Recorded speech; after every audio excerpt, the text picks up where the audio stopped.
Hey guys, Untitled Chapter, and this is the LG G10. You may have seen my video from a few weeks ago where I unboxed it, set it up, and also played some games on it.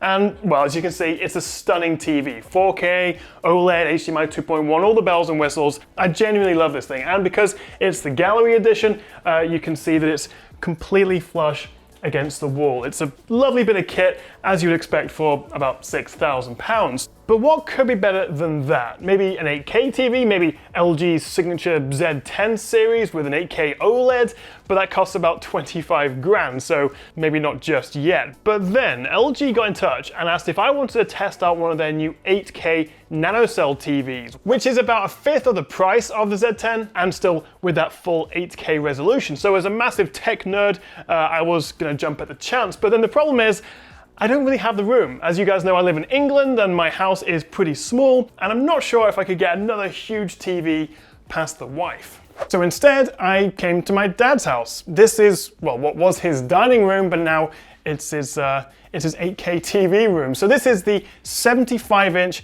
8K LG NanoCell TV, the Nano 99. And we get support for Dolby Vision IQ, variable refresh rates, HDMI 2.1, so it's ready for next-gen gaming, as well as Dolby Atmos surround sound support, richer and more accurate colors thanks to the NanoCell filter, which I'll come back to in a second, and importantly, AI upscaling thanks to the new Alpha 9 Gen 3 processor.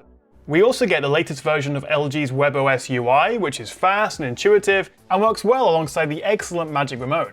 And this year gives us a big revamp of the home dashboard, where you can switch between your inputs and control your smart home tech. Now this is still pretty pricey, it's 5.5 grand, which is about 500 less than my G10 OLED TV.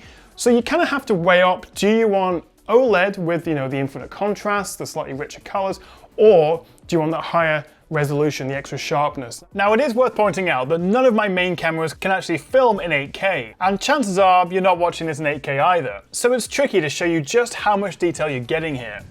While 8K sounds like it's double 4K, it actually has 4 times as many pixels. So we're getting just over 33 million compared to 8.3 million pixels on a 4K screen. Putting it another way, you're getting 16 full HD 1080p screens squeezed into one panel.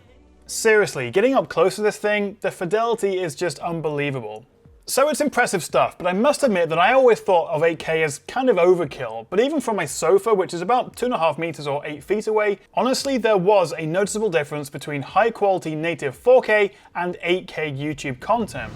So this, I actually shot myself with the S20 Plus, which I have to say I'm really impressed by. I didn't think shooting 8K on a smartphone would be anything like this, but in person it's really, really good. And actually, more and more cameras and phones are going to support 8K. Canon just announced the R5, the EOS R5, which shoots 8K 60, so it's going to become a lot more commonplace that you can actually create your own 8K content and then watch it back natively on something like this.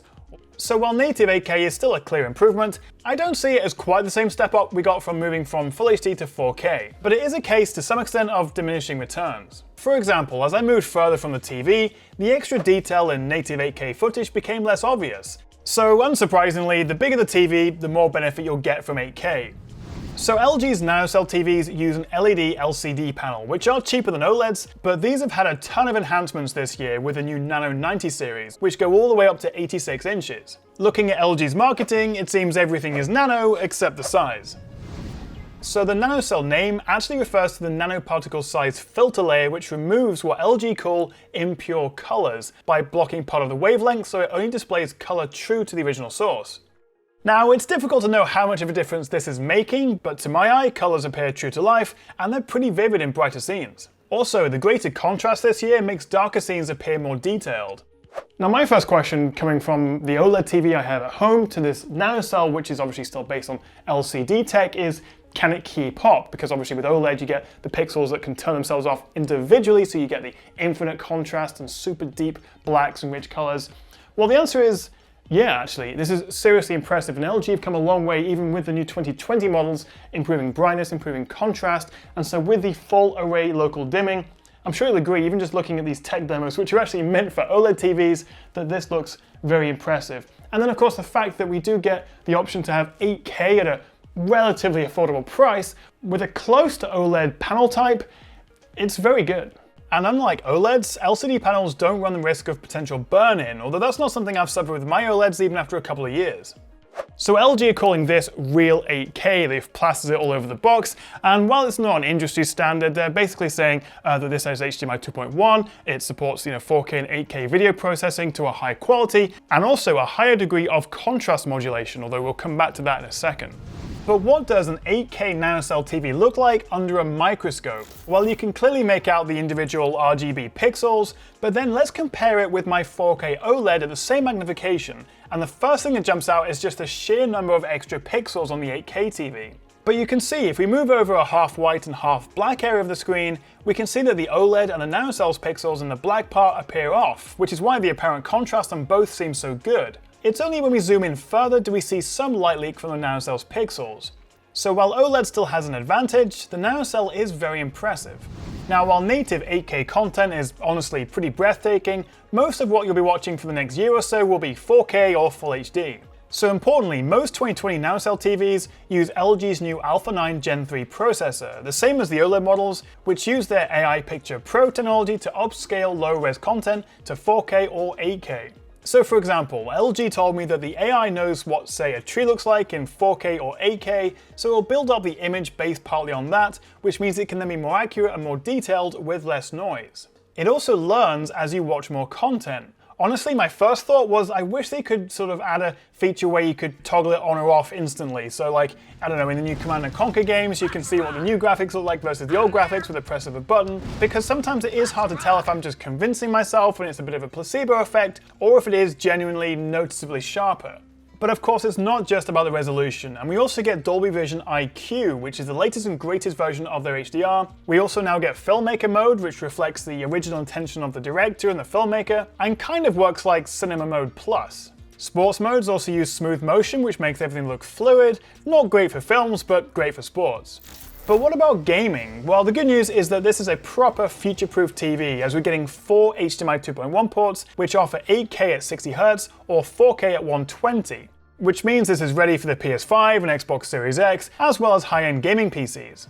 We also get variable refresh rate tech to smooth out motion in games, as well as auto low latency mode for low input lag to make gaming more responsive. And I believe the range will also be getting FreeSync Premium through an update soon. Design-wise, it is a little chunky, especially compared to their OLED TVs, particularly the fancy gallery designed G10 OLED, which sits flush against the wall when mounted. But the tapered sides do help to make it look thinner, and the bezels are razor thin. Now I've got the 75-inch model here, and as you can see, the feet sit almost at the edge of the screen, so it only just fits on this TV stand, so bear that in mind. As for sound, well, the speakers are pretty good actually, although I always recommend a soundbar or a good pair of external speakers if you can afford them, especially as we now have eARC and Dolby Atmos support. But if that's not an option, then the inbuilt speakers should do you for a while you save up.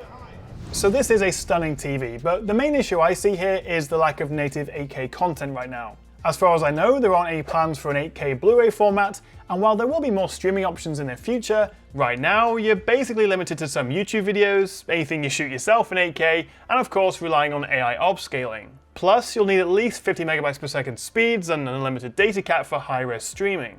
Now the good news is that the just announced H.266 video encode format should help with this, as it uses half the data of existing formats, but the bad news is this is still a couple of years out, and you'll probably need a new TV that supports it.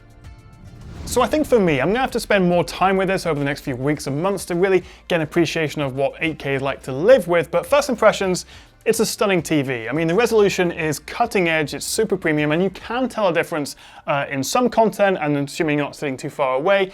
But more importantly, it's just a good TV. The UI, the panel, the NanoCell filter with the colors. The biggest surprise is how close this comes to OLED. I mean, I have an OLED TV, the G10 in my house, and actually just coming to this, the contrast this year, it's very, very impressive and much closer than you'd expect. And of course with HDMI 2.1, it's ready to go for the next gen consoles. So I wouldn't say 8K is exactly essential right now, but if you're impressed by these NanoCell TVs, then there's a whole range of 4K models as well, obviously which are a lot cheaper, and probably for the time being a better buy. But what do you think? Would you go 4K OLED or 8K NanoCell or something completely different? Let me know in the comments below. Thank you so much for watching, guys. I've put links in the description if you want to check out these TVs. And if you want to see more from me, don't forget to hit that subscribe button below, and I'll catch you next time right here on the Tech Chat.